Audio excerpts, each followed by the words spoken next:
nagsasalita, kami lang ang madaldal. Yung bingi. Tahimik pa ang bayan. Tahimik ang bayan. Kami lang ni Kid ang nag-ano. Good morning. Good morning. Morning, Doc. Morning, Tahimik ang Doc. Good bayan in morning. Israel, Doc. Napakatahimik ng bayan. Nasa Israel.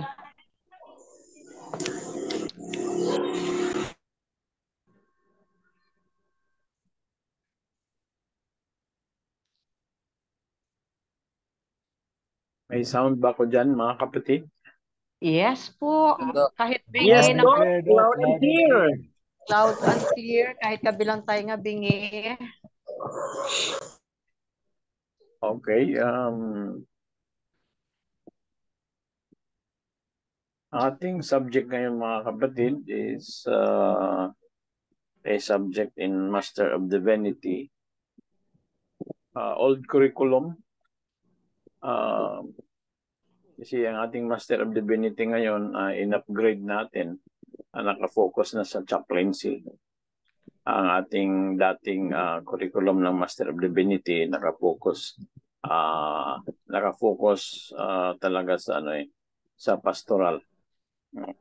Ngayon yung tihati natin, nagkaroon tayo ng revision. Ginawa na nating 50-50, no? Kumbaga 50% ang emphasis sa pastoral ministry and 50% din ang emphasis ng chaplaincy para balanse, no? Dati humihiram lang po tayo ng mga subjects sa Master of Pastoral Theology, pero ngayon hindi na po tayo humihiram, no? Meron na tayong sariling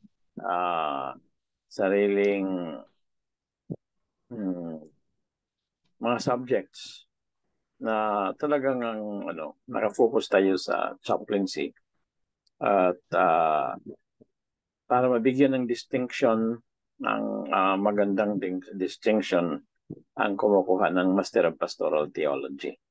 So yung Master of Pastoral Theology naman ay nasa 50-50, no? 50% pastoral and 50% theology. Kasi po ang MPTH natin ay preparation para sa ating Doctor of Pastoral Theology.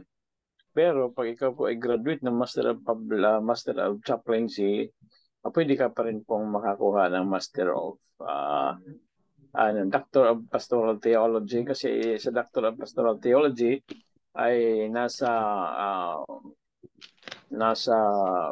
51% po ang pastoral ministry. Nasa 49% lang yung theology, no? Pero in a general picture, parang 50-50 na rin din po, no? Ang ating Doctor of Pastoral Theology. So ang ating MSD chaplaincy, pastoral, ang ating Doctor of Pastoral Theology is Pastoral Theology, no? So magandang upgrading yan sa ating pag-aaral. Kahit tayo po ay Master of Pastoral Theology na dumidiretso na kukuha ng Doctor of Pastoral Theology, pwede rin po yung Master of Divinity ay kukuha na po sila ng Doctor of Pastoral Theology. Pwede po. So kaya ginawa nating maayos ang ating curriculum na both, no? Kasi ako ay nag-isip, mga kapatid, paano ang ating MSD, paano sila makahabol doon sa isang curriculum sa doctoral, no? At saka paano naman yung walang problema yung Master of Pastoral Theology or MPTH, kasi po sila po ay nakapila, talaga sila. Nasa path talaga sila, no? Kaya we did a good revision. Then ngayon po, mga kapatid, ay ang ating Master of Divinity in Chaplaincy and Pastoral ay ano siya po, a good preparation kahit kumuha ka pa ng Doctor of Pastoral Theology, no? So wag po kayo mag-alala mga kapatid, anything that can be covered will be covered. At yung hindi na mag-aaral, wag na po kayong mag-aaral, mag-seminar na lang po kayo, no? So yun na po yung ating dito, no? Ating medyo anong tawag diyan, by word.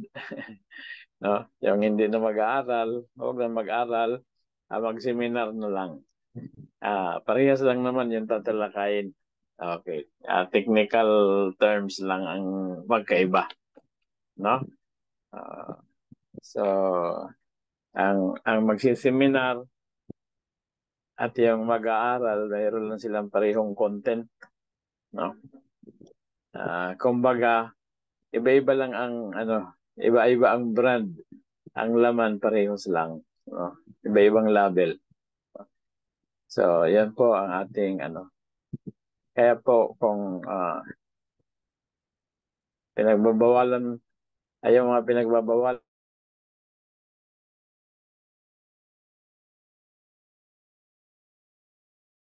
na lang. Okay, so ngayon mga kapatid, we will dwell only in a few issues, and that we'll be talking about about current issues in church programming, which is a major subject in Master of Pastoral Theology. No? Master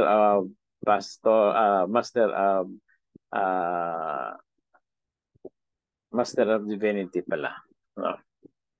Okay, pero meron din yan sa Master of Pastoral Theology. So we'll be sharing on that point. Okay, pero bago po tayo magpatuloy mga kapatid, ay hingan po muna natin ng prayer si Sister Janice.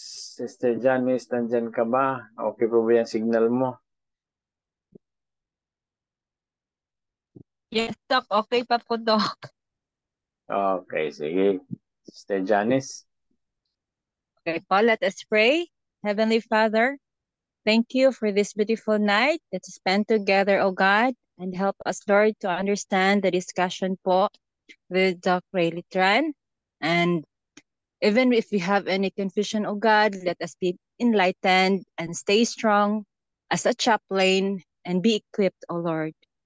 We ask this through Christ. In Jesus' name, we pray. Amen. Amen. Okay. Mga kapatid, para before we go further, baka makalimutan ko. Huwag niyong makalimutan mga kapatid, no? It's a mortal sin sa logos, no? It's a mortal sin sa logos. Not mortal sin talaga naman. I'm just talking figuratively, no? Hindi niyo alam kung ano ang kurso niyo na graduatean, no? Okay. So, pagka sinabing DSD, no? Dapat baka mamaya may magtanong sa inyo, anong DSD? Tapos hindi kayo makasagot, mapapahiya po tayo mga kapatid. No? Mapapahiya po. So, kaya tatawagin ko yung isa sa atin dito. Tingnan natin kung alam ba kung ano ang DSD, no? DSD. Brother Virgilio Flores, ating pinakamatangkad na graduate ng LCM BSI. Brother Virgilio Flores, ano po ba ang DSD?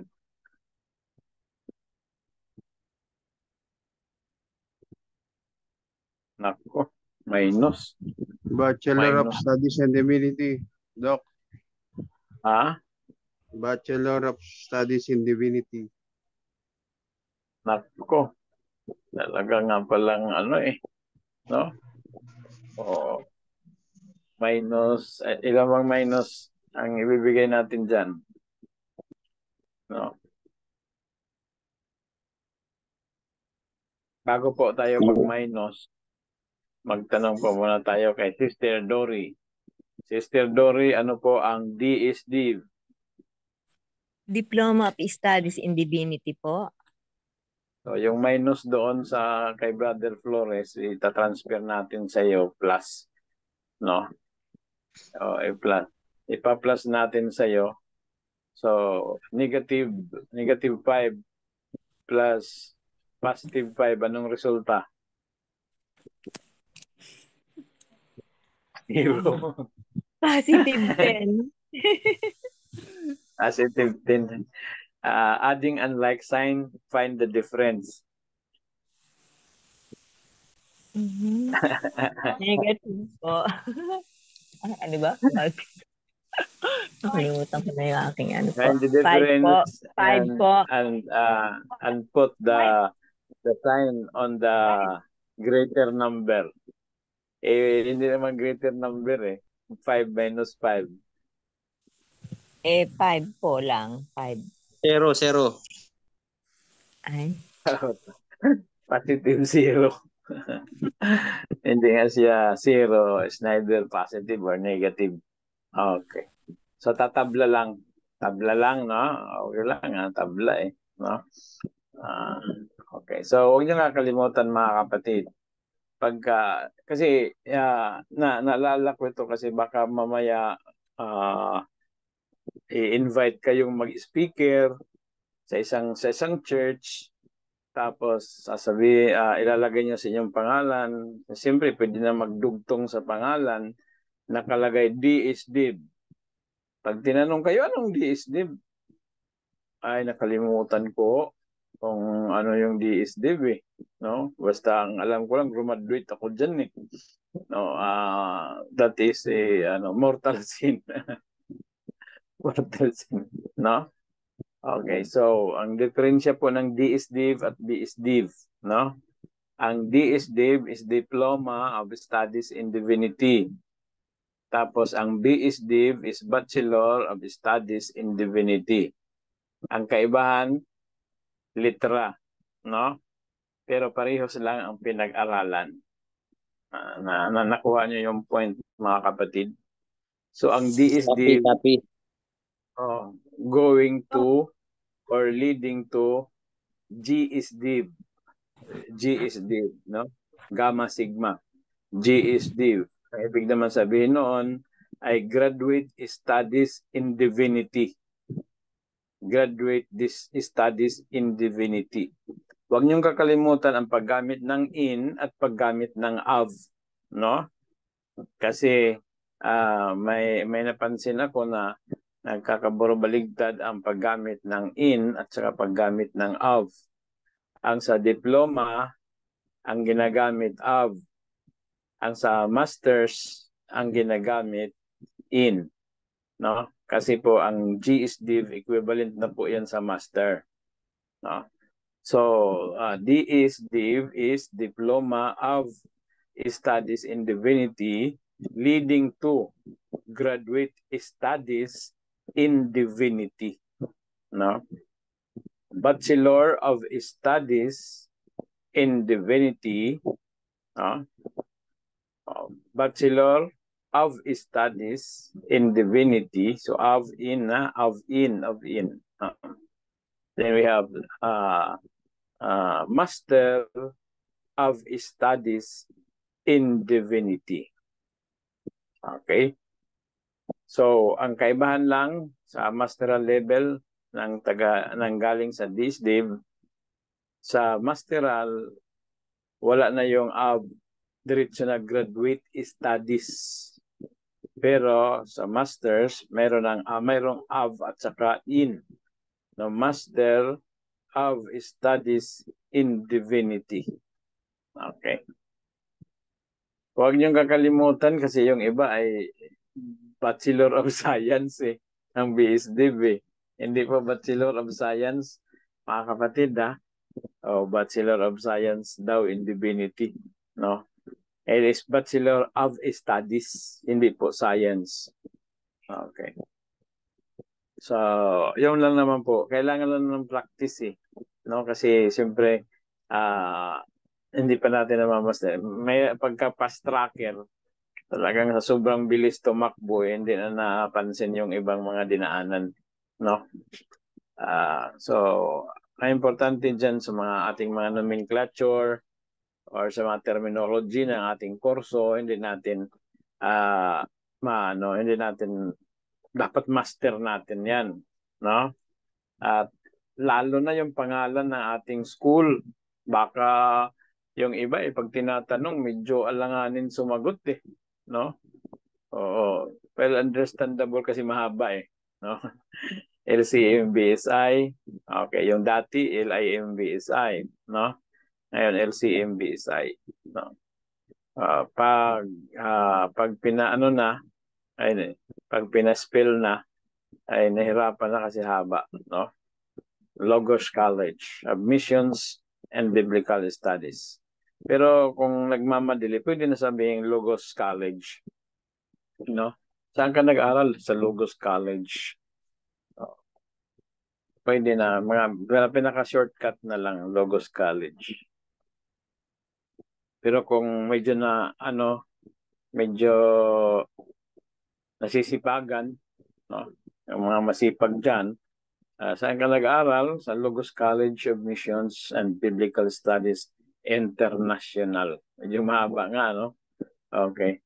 So, pag sinabi mo rin na LSMBSI, LCMBSI ay magtatanong pa rin yan sa iyo no?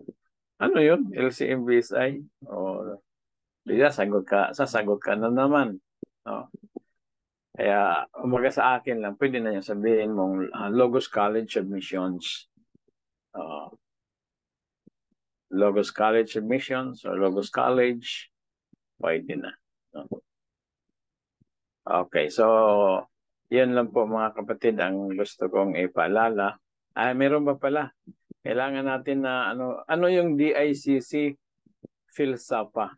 Okay, magtawag na ako ng isa dito kung hindi ba makapag-commit ng mortal sin. Okay, si Brother Ezekias. Brother Ezekias, andyan ka po ba?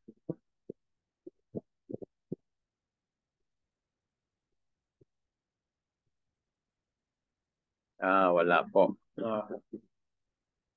Okay. Sino pang gusto kong tanungin? Sister Suzette, meron ka bang sound?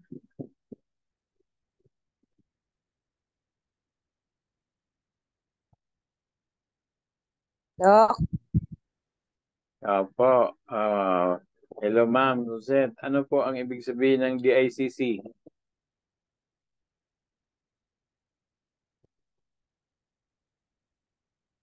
Nako, mortal sin. Mortal sin.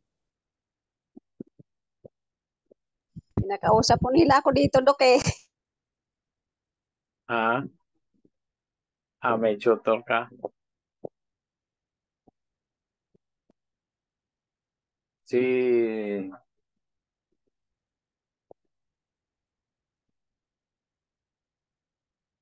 Brother Moises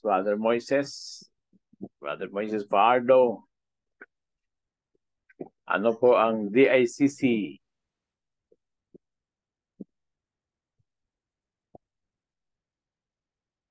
Mahina ang signal, no? Mahina ang signal.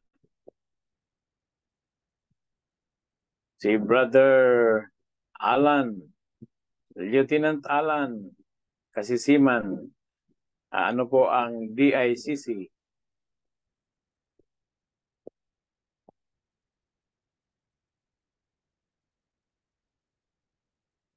Mahina din ang signal. No? Pag mayroon tayong tanong, mahina ang signal Tama talaga yung sinabi ni ni Doc Neri na pag mayroong tanong, mahina ang signal no? Okay, so i-research nyo na lang yan mga kapatid, no? yung mga ating mga terminology na napaka-importante. No? Kasi hindi tayo magiging mas malala pa kung hindi mo alam kung anong ibig sabihin ng SDA. No? Yun ang pinakamalala sa lahat. No? Kaya naman tayo, anong SDA? Patay tayo dyan. No? Pero siguro wala naman. Wala namang hindi nakakaalam ng kung anong SDA. Pero yung DICC, PhilSAPA, dapat inaalam natin mga kapatid, no?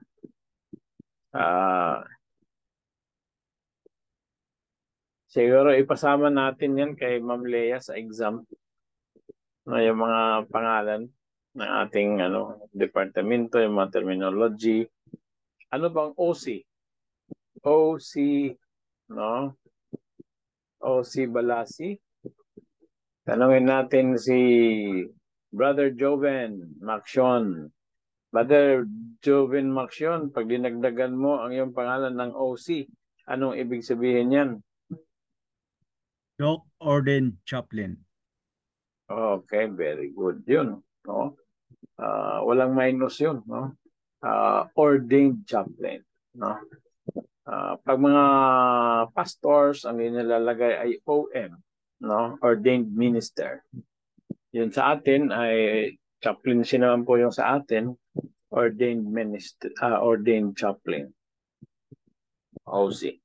So, ang OC, palaging nakakabit yan sa inyong pangalan. Kung ang inyong pangalan ay sinusulat, kabit nyo yung pangalan nyo. After sa comma, lagay nyo OC. Comma, B is div or D is div. Comma, M is div. In close parenthesis, IP. Ano ibig sabihin ng IP? Sinong may idea dyan? MSD, ibig sabihin Master of Studies in Divinity, in close parenthesis, IP. Anong ibig sabihin yan? IP, ano ba, yun ba yung ano? Yung indigenous people? Anong tawag yan? Yan ba yung in IP, progress? mga IP, indigenous people din yan sa social world.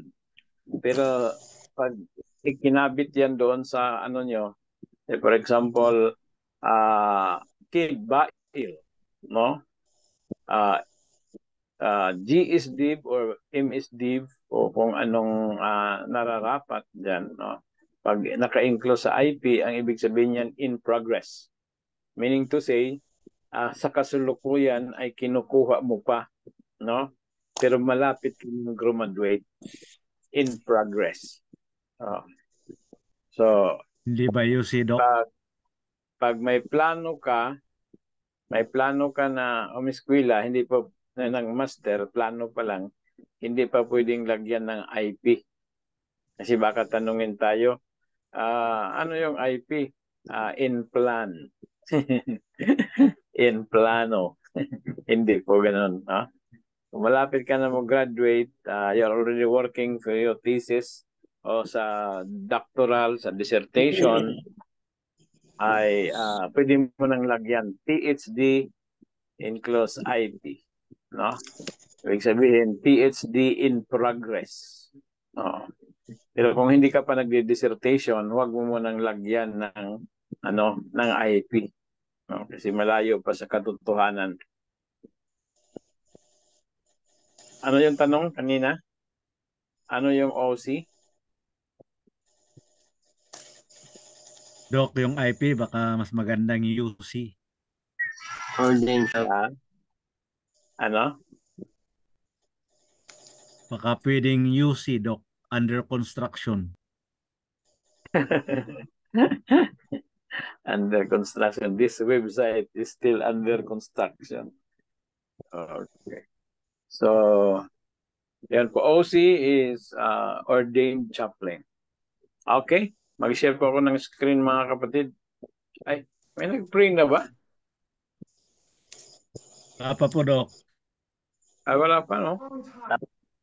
Tapos na, Dok. Dok, si Miss Janice. Ay, si Ma'am Janice ngayon. Tapos na pala. Okay.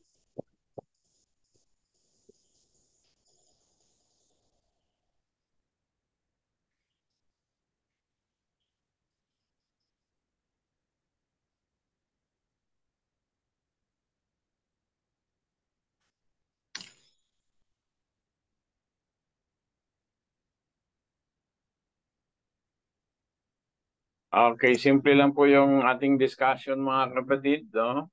Saan papunta ang iyong iglesia? Where is your church heading? No? Ay, tama. Tama. Tama. Kala ko mali yung spelling. Okay. So, ang ating sentro ng discussion ngayon, itong katanungan, what are the most pressing issues and challenges your church is currently facing? Ano ba ang kinaharap na mga challenges ng iyong church? Okay. So, yun lang naman po ay isa lang po yung slide natin. No? Kasi yun lang po ang pagsisimula na ating discussion sa gabing ito. No? Where is your church heading? Okay. Is it ready is it ready to transform, no? To transform like the transformation of a butterfly from saan gagaling itong butterfly? From being a Cocoon. mula sa pagiging uod, no? Paglabas niyan galing sa tinatawag pagiging caterpillar. Tama ba? Tama naman. Okay. So, where is your church heading? Saan papunta ang inyong iglesia? Okay. So, let's start the discussion. Ano ang nakikita nyo ngayon sa inyong iglesia? Identify one issue or problem or challenge. Pagka sinabing challenge mga kapatid, marami po ang involved dyan. No? Pag sinabing challenges, issues. So it involves time issues, di ba? No? It may involve programming issues. It may involve, sabihin natin, leadership issues. Dami po, no? So I would like you to identify.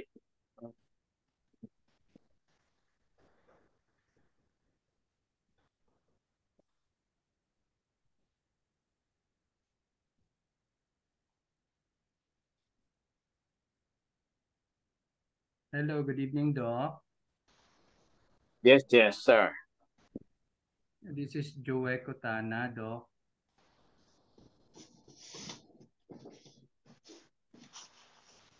Yung isang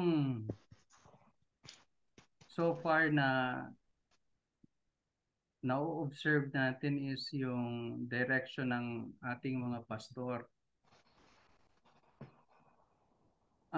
Doon sa time ng ating Panginoon, yung mga pastor ay mostly they go out church planting. At the same time ay doon mismo sa community sila ang sumusulong. Yung setup is kapag ka mga, let's say for example, yung mga bishop, mga elders, sila yung administration, but yung mga pastors, sila yung sumusulong doon sa pag i-create ng panibagong mga ka-anib sa iglesia. So right now ay hindi na natin nasusunod yon. Where in fact sa time ni Ellen G. White, she emphasized yung role ng pastor the same as the function ng time ng ating Panginoon Jesucristo and then the time of the disciples, the apostles. Same function. She in-emphasize ni Ellen G. White yung very important role ng pastors na talaga sila yung nagki-create ng mga believers, sila yung in charge doon sa pag-create ng mga churches, church planting. And then ang mga elders, especially yung head elder, sila yung sa administration. What are your thoughts about it?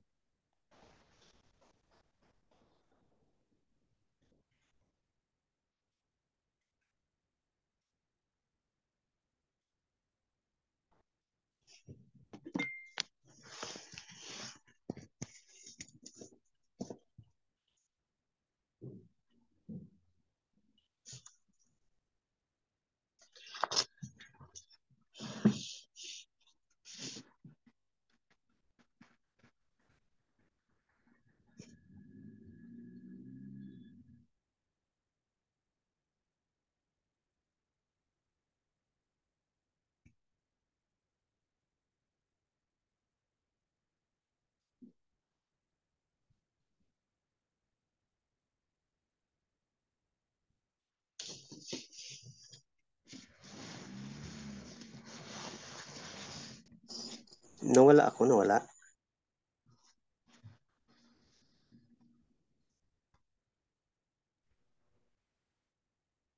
Dok, nakamute ka po. Sorry. Nakamute pala ako. No? Okay. So, ang aking sinabi, no? Maganda po yung observations ni Brother Joey, no? Pero ang tanong dyan, how can we connect it with contemporary issues or the current issues of our time, no? Kasi ang tinatalakay natin yung current issues, no? So kung yun po ba ay konektado, no?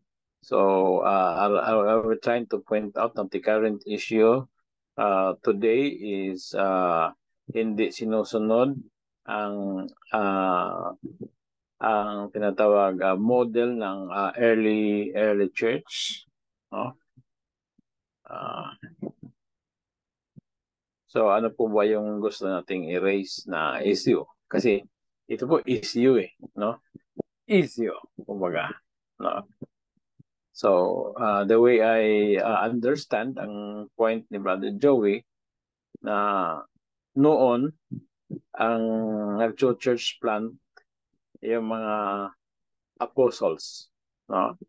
Yung mga, kasi ang apostle ay ang ibig sabihin yan mga pinadala sa Bisaya pa, no? Pinadala, isinugo, no? Apostolos, okay, sa Griego, meaning to say sent by God, no? Sent, pinadala sila. Okay, so kung titingnan natin, mayroong in-appoint na for pastoral, no? Mayroong in-appoint ang Panginoong Diyos for evangelism. Kung mapapansin niyo mga kapatid, no?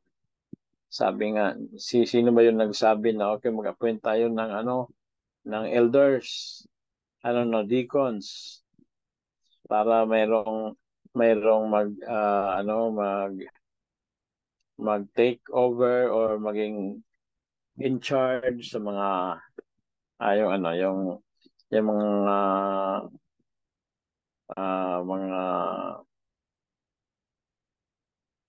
ano ba yun yung mga gawain sa church with related siguro yun sa tinatawag sa welfare ba yun? Ang ano? Church administration, Pastor, Doc, Yung especially ano, for yung mga yung deacon. Okay. Apo. So to take care of sabi doon is to take care of day-to-day, no? While sabi ni San Pablo ba yung nagsabi, well, we are going to attend to the preaching of the gospel. So, ano po ang inyong masasabi mga kapatid, no?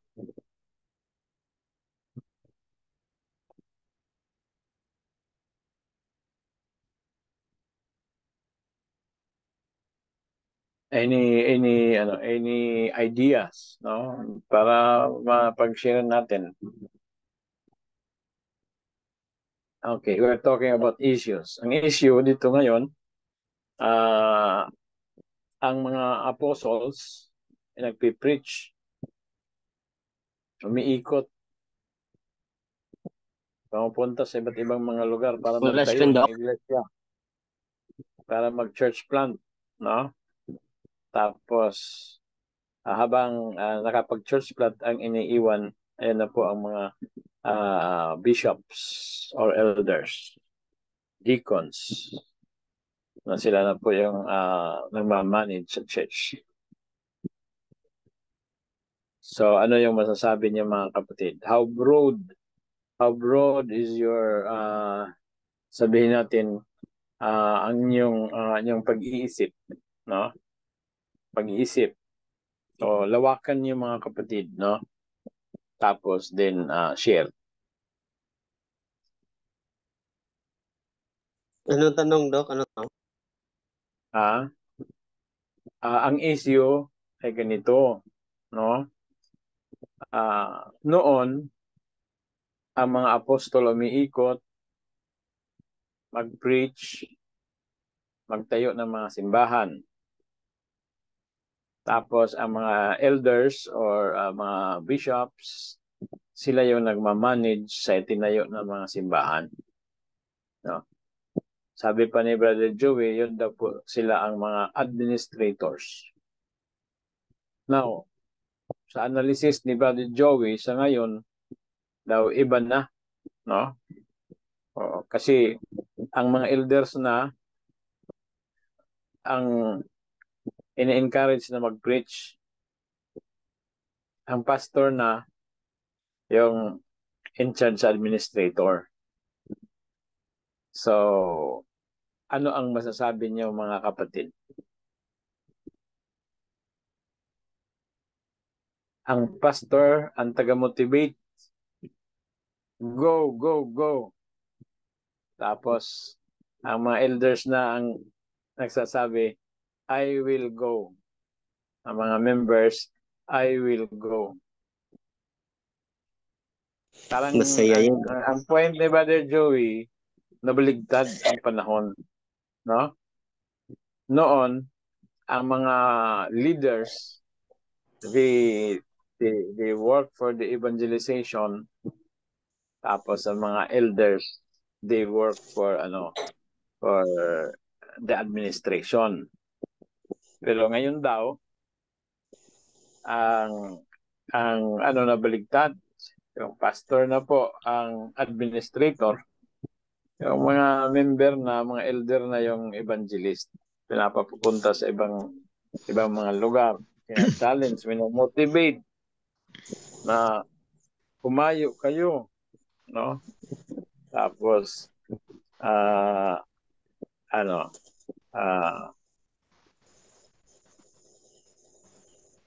sila na yung minomotivate. Anong masasabi niyo mga kapatid? Doc, subukan natin. Thank you. Medyo ayon ako doon sa maglilin ako doon sa posisyon ni Brother Joey. Ang rason na dapat ay kung maari, ganito na lang, kung maari ibalik yung ganong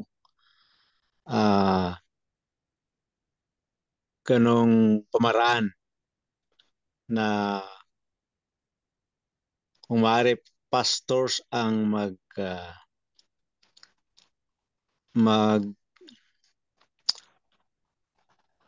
church planting kasi by profession sila ang nabigyan ng sabihin natin authority to preach and church plant. Sila ang mag-lead. And secondly, ang financial support ng organization sa kanila naka-entitle. So, ang magiging papel sana nga ng elders ay aside from church administration, ay pwede silang sumuport sa church planting or sa preaching, but not at the lead role kasi hindi sila ginawaran ng opisyal na gano'n ang trabaho sa church. Kaya tama lang sana siguro na ibalik yung sinaunang struktura ng pagmimisyon. However, kung i-consider yung ako po kasi hindi ko ma-recall kung kailan naging ganun ang situation parang hindi ko namalayan na nabaliktad ang situation. Kasi ang pag-devolve ng proseso sa kung kailan nag-umpisa ay hindi halatado. Maamin natin na taktikal ang pag-transfer unnoticed na parang ganun nga, nabaliktad. Although in some cases, parang parang opportunity sa mga elders na masubukang sila ang mag-penetrate, sila ang mag-trailblaze sa pag-spread ng gospel. And meron din naman napatunayan na meron siguro mas maraming nailapit na kaluluwa sa paanan ni Kristo kaysa mga ordained ministers. But my position is, ganun po sana kung may konsiderasyon na ibalik for a change. Parang change court ulit, Doc. Yan po ang position ko doon. Pwedeng magdagdag. Okay, meron ka bang isa para Yes po, Pastor. Pwede pong magdagdag doon. Para ma-close natin yung issue. Sige. Go ahead. Thank you po. Actually, sa akin namang kalagayan dati dyan sa New Lower, kami talaga yung nag-plot planning, pero ang kinukuha namin mga ngaral ay pastor. Hanggang in such time na parang gusto ko ring mangaral. So, nagplano uli kami na sabi ko na tayo elder ang mangaral para matuto tayo. So, hanggang sa dumating ang time na nagpaalam kami sa pastor, Pastor, pwede kaya kami magkaroon ng tinatawag na crusade. Pagkatapos ay kami yung speaker. So, i-ano mo lang kami, i-advise mo lang kami. So, yan ay yan ay 2016 noon nagsimula yon. So hanggang sa nasanay ang pastor na ang tinitrain na tuloy ang mga elder at ang mga elder na tuloy ang ginagawang crusaders or mga ngaral at sila nagtuka na lang o sige mangaral ka, bigyan kita budget, parang ganun. So kung hindi ako nagkama 2016 yun kasi yun yung pasimula ng new lower natin 2014, 2015 and 2016. So dito sa aming field, mission field namin ngayon, ang church talaga ang nasusunod sa tinatawag namin na sila talaga yung administrator, admin. So pag sinasabi nilang elder, ay brother, magkaroon tayo ng crusade dyan sa lugar na yan. So penetrate tayo dyan. So yun ang aming ginagawa as a missionary. So penetrate, pagkatapos ay ang admin ay yung ano talaga.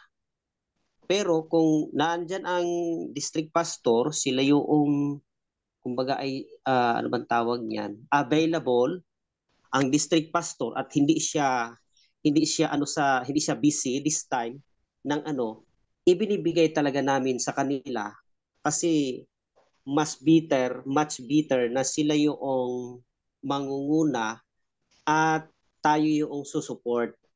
So, yun ang aming ginagawa dito. Siguro nagdidepende na lang yan sa pag-uusap between church administrator and district pastors. Depende na lang siguro yon. Kasi sa amin dito, yun ang aming ginagawa. Hindi namin tinatanggal yung karapatan ng pastor na siya talaga dapat. Maliban kung yung pastor ay, kasi may mga pastor talaga na dictatorship ang kanilang leadership. Okay, kailangan dapat ganitong panahon, 30 years na pala yung church na yan, dapat may 30 kaluluwa din mabaptize this time. So yung may mga ganong pastor, pero hindi naman halos ganun, lalo na yung mga pastor na ano bang tawag niyan, yung na ma-promote o di kaya ma-absorb, mabilis ang pag-absorb. Yung talaga kasi in literal sa kasalukuyan yan naman talaga nangyayari. Kasi para ikaw ay ma-ordain, para ikaw ay ma-promote, para ikaw ay ganito, ay more on baptism. Kaya hindi nga nagiging ano ang ating baptism. Kaya kung titignan natin, sa dami nating baptism, ang dami ring umaalis dahil doon sa idea na more on baptism lang, baptism. So hindi inaano yung quality ng pag-aaral, ang kinukuha ay yung quantity of baptism. So, yun ang nagiging problema sa ngayon kasi may mga pastor talaga na ganon. So, kami dito sa aming field, talagang binabalik namin yon. Hindi namin sinusunod yon. Kasi, according to Mrs. White, nakalimutan ko kung anong libro yon, na ang mga nabaptize sa iyong pangunguna at sa iyong ay hinahanap ng Panginoon yan sa iyo. So yun yung hindi ko lang na yung book na yon, si Pastor Isagani ang nagbanggit niyan sa amin noong siya ay nag-seminar sa amin sa tinatawag na discipleship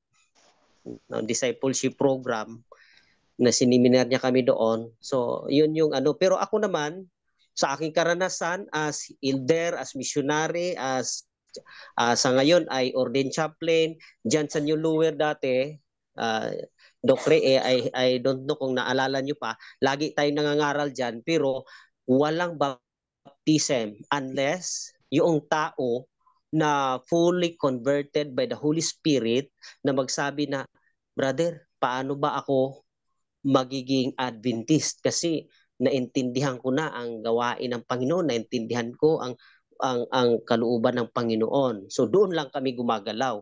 Doon lang namin inaano siya at ipinafacilitate namin siya ay ganito. Karamihan nga dyan sa mga taga New Lower dati bago pa sila mabaptize, nagtatights na. Gumagawa na sa gawain, sumasama sa gawain.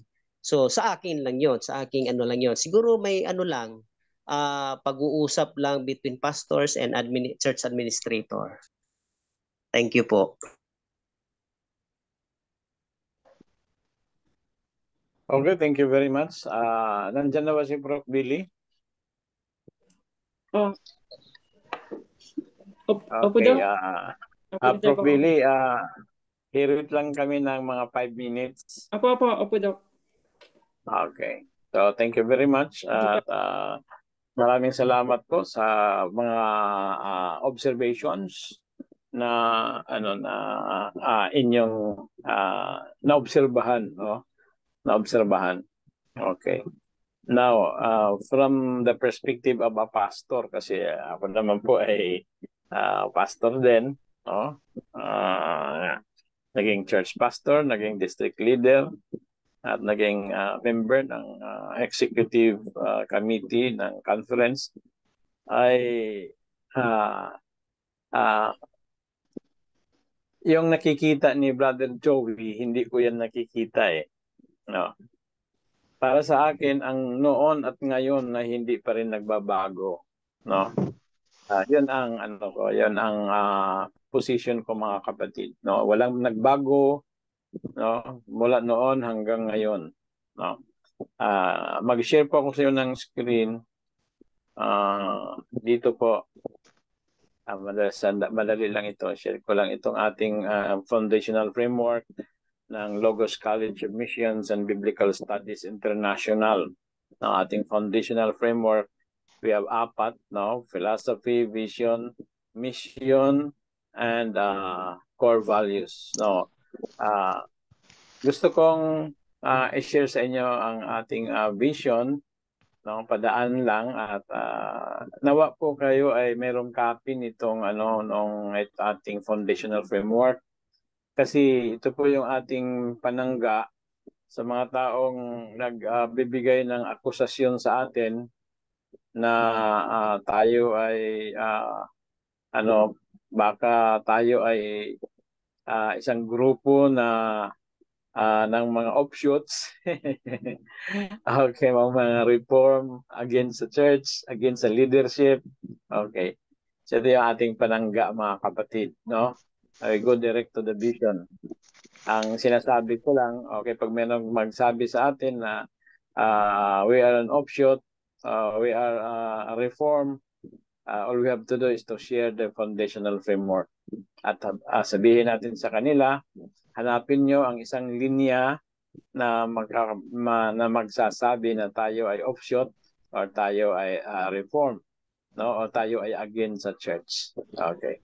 If you can find a single line, no, na kami ay against sa ating church, ay natin, i-reform natin.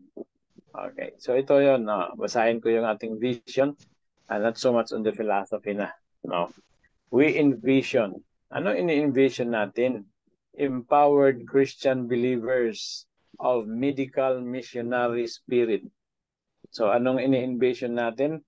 Mga believers po, no, na mayroong medical missionary spirit. Kaya po tayo ay mayroong departamento or School of Lifestyle Medicine. Bakit? Ini-encourage po natin ng espiritu sa pagiging medical missionaries. Sunod, and or church pastoral assistants. Okay, ano raw po? Church pastoral assistants. Bakit po gusto natin mag-serve as church pastoral assistants? Because we want, ito po yung palagi nating ini-emphasize, we want to help lighten the burden of our pastors. Kasi ako'y naging pastor, mga kapatid, naging district pastor, naging church pastor, I know the burdens of the pastors. Kaya kailangan nila ng church pastoral assistants para mas lalo silang ma-reinforce, ma-encourage sa kanilang paninilbihan. Kaya mga pastor, mga kapatid, mayroon silang mga moments of discouragements, moments na sila po ay nabe-burn out, ang mga moments na sila po ay nanghihina, no? So kailangan nila ng tinatawag support system. Yun po ang ini-aim ng LIMS, na makapag-train, na makapag-turo sa marami para matulungan ng ating mga pastor, no? So pag na-explain niyo yan, iwan ko kung mayroong church pastor ninyo na magsasabi ng negatibo sa ating school, samantalang tayo naman ay nakadesinyo para tulungan sila, no? So yun po, ang mga nagiging negatibo ay yung pong hindi talaga nila nakilala si Linz. Okay. So, sunod mga kapatid, we are envisioning corporate community chaplains, no? That is infused in both in-reach and outreach ministries, reaching out to those who are still in the darkness of error and sin. Okay? Now, ang tanong, may nagbago ba noon at ngayon? Wala po mga kapatid, no? Wala po. Kung mapapansin nyo, ang sulat ni Lucas ay nakafocus doon sa apostoles, no? Sa mga apostoles ay nakafocus doon sa kanilang pagiging itinerant evangelist, no? Pero hindi po ang preaching mga kapatid monopolized ng mga apostol, no?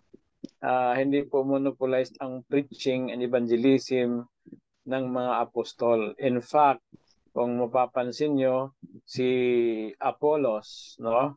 Hindi si Apollo Kibuloy.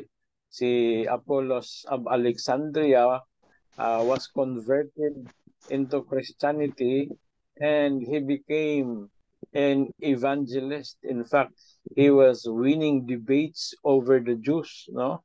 He refuted the Jews in public debate, showing from the scripture that Jesus was the Christ and he was not an apostle. Si Priscilla, si Aquila, we were just ordinary members, brother, mga kapatid, no? Si Priscilla and Aquila were just ordinary members, and yet they were involved in evangelism, no? Bakit po? Okay.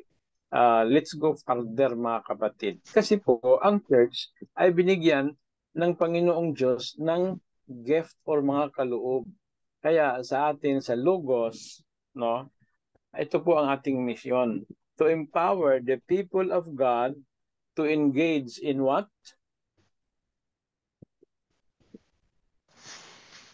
To engage in what? Gift-based, multifaceted ministries. Okay, gift-based, multifaceted ministries. Ano sabi? Gift-based. Bakit? To the church, God give gifts.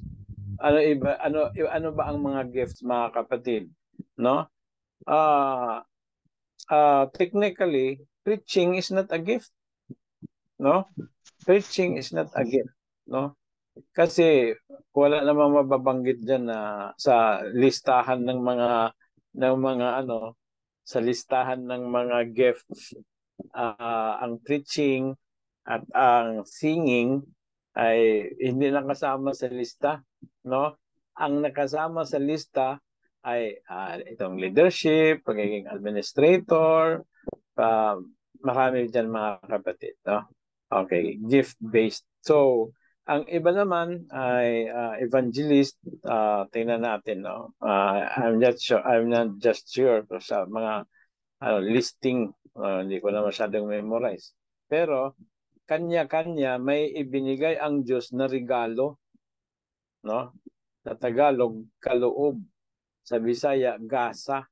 Kung ang gasa mo, ikaw ay administrator, siyempre nakikita ng mga kapatid or nakikita ng mga supervising ministers, yung mga apostles, at ang itinalaga katulad ni Timothy. Timothy was a church pastor of Ephesus, no? Nakikita nila yung may mga gift. Ito pala ay may gift siya sa leadership. Okay, italaga natin ito na elder. Okay, elder ka or bishop. Okay. Ang tanong, kung ang bishop na yan, no, ay may gift din siya sa evangelism, hindi ba siya mag-evangelize? Kasi hindi naman tayo kung basta Bisaya pa, di man tayo ay magbuot o unsay atong gasa. Kasi o kita'y magbuot o unsay atong gasa, wala na tayo magdepende sa bala ang espiritu, no? Hindi po tayo yung may magbuot, no? tulong dyan, no? It is not for us to decide which gift we will have, no? It is the Holy Spirit who decides. If you are an elder and you are given the gift of administration, the gift of leadership, no? And yet, binigyan ka pa rin ng Panginoon ng gift of being a teacher, alanganin man na na hindi ka hindi ka mag-teach, hindi ka mag-preach. Preach is not a part, pero this also considers a talent, no? So whether you are an elder, a bishop, dahil it is the Holy Spirit who decides na bibigyan ka ng gasa, no, ng gift. Wala kang magagawa eh. Talagang katulad ng sinabi ni Brother Kid, no? They volunteered that they will preach because napansin na nila nandoon na yung naglalagablab na yung apoy sa loob na gusto mong mag-preach. Ibig sabihin, the gift of preaching, the gift of evangelizing ay nabubuhay na doon sa puso mo. And it's because of the working of the Holy Spirit. Kaya sinabi ni Ellen G. White, there is no limit to the usefulness of one who by putting self aside makes room for the working of the Holy Spirit upon his heart and live a life fully consecrated unto Him. So, yun po mga kapatid. Para sa akin, as a pastor and as a member, no, walang nagbago mga kapatid. No? Walang nagbago. No? Walang nagbago sa sistema, no? Ang acceptance lang ang nagbago siguro, no? Kaya po when I was in the district 1995, itinayo ko itong ating school, no? Lycos School of Evangelism ang pangalan nito mga kapatid. Why? Because ang sabi ni Ellen G. White, the best na magagawa ng pastor is to train the church members to work for soul winning, no? So, ano din ang sabi sa Acts of the Apostles, no? The church is the agency, no? Pagka sinabing the church, lahat po niyan. And pagka sinabing the church, lahat po according to the gifts and abilities na ibinigay ng Panginoon. Sa parable of the talents, Matthew chapter 25, ay sinabi na binigyan ang bawat isa, no? According to, ano sinabi mga kapatid? According to what?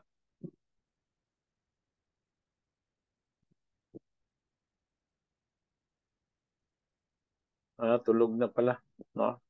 So next time na naman tayo nito. Tulog na ang mga people.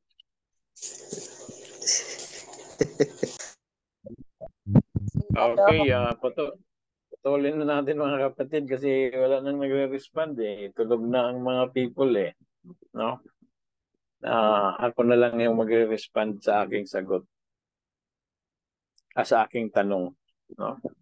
Binigyan sila ng talento according to their abilities. Abilities po. Ituloy natin ito sa susunod kasi wala na po tayong time. Nakakahiya naman po kay Professor Billy na kanina pa siya nandyan.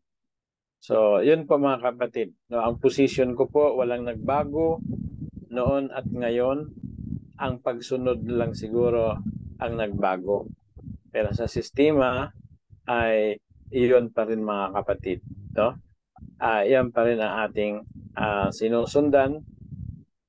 Kaya kung mapapansin nyo, even the President of the General Conference go to different places and conduct evangelism, evangelistic crusade. Ang ating pong presidente sa SSD, they go to different places and conduct evangelistic crusade. ang ating mga district pastors din ay patuloy pa rin naman silang nagkakandak ng mga evangelistic crusade. Pero at the same time, they motivate the church because nasa church ang gifts no? Ang anong tawag nito? Yung kaloob, no? Kung ang kaloob pala ng isang kapatid, no, ay magaling siyang mag-Bible study. No, pipigilan mo ba yan, no? Na siya yung magba-Bible study. Na binigyan naman siya ng Panginoon ng kaloob. Okay.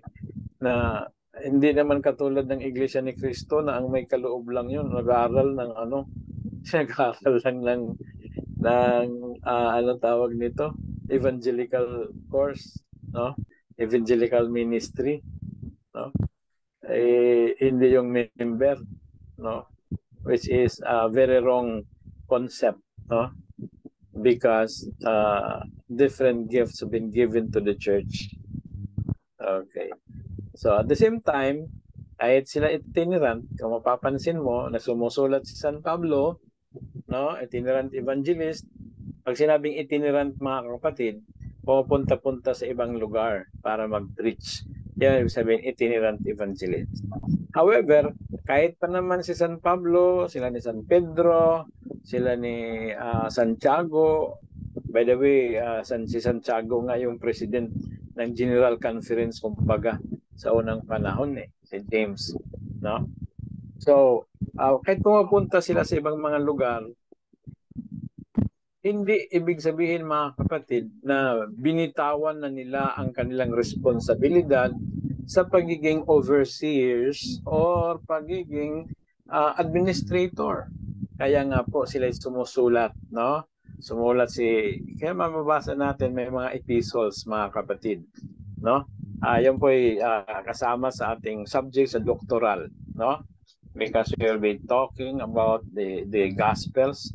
For our New Testament studies 1, we will be studying the Gospels and the Book of Acts. Then for our New Testament studies 2, 3 units din po yan, we will be studying the Pauline epistles and the other epistles. No? Bakit may mga epistles? Because they were exercising their supervisory responsibility, being an administrators, no, or being administrators sa kabuuan, mga kapatid. Si San Pablo sumulat siya kay Timoteo. Sabi niya, do the work of an evangelist, no? So si Timoteo pala, mga kapatid, no, hindi lang pala siya church pastor, he was also an evangelist. Okay. So ano pa? You ordained, I'm not very exact on this, mga kapatid, pero parang yun ang sinabi, you ordained deacons ba yun, or elders, because there's a need for separation of people for a particular ministry. So kung wala siyang kung sasabihin natin, mga kapatid, na hindi sila administrator, anong right nila sumulat kay Timoteo? What is the right of Paul na sulatan ng isang church ng ganito kung wala siyang tinatawag administrative power? Okay? So walang nagbago, mga kapatid. The apostles were itinerant evangelists, but at the same time, they were still the overall administrator. No? Mayroong local administrators, the bishops, okay, or the elders. Mayroon ding overall administration. Ganun pa rin sa ating kapanahonan ngayon, mga kapatid. We have the pastors sa mga missions, mga departments. Although, siyempre, nag-evolve na rin, mga kapatid, no? Kumbaga sa nag-level up, no? Nag-level up, no? Kaya tawag natin ngayon is mga directors, no? Directors. Wala namang director sa Biblia na term. Pero ang function, ganun pa rin, overseeing the church of God para sa gawain. So, thank you very much for those observations na sinare niyo, mga kapatid. Tuloy-tuloy lang po tayo sa gawain. Remember our mission to exercise a gift-based ministry. And we are here with our vision that we will be able to develop more church pastoral assistants so that we can help lighten the burden of our pastors. Let's have a break for 2 to 3 minutes. Minom ng mga tubig at kumain kung hindi pa nakakain. Then we'll give the time to Professor Billy para sa ating Hebrew 2, no? Okay.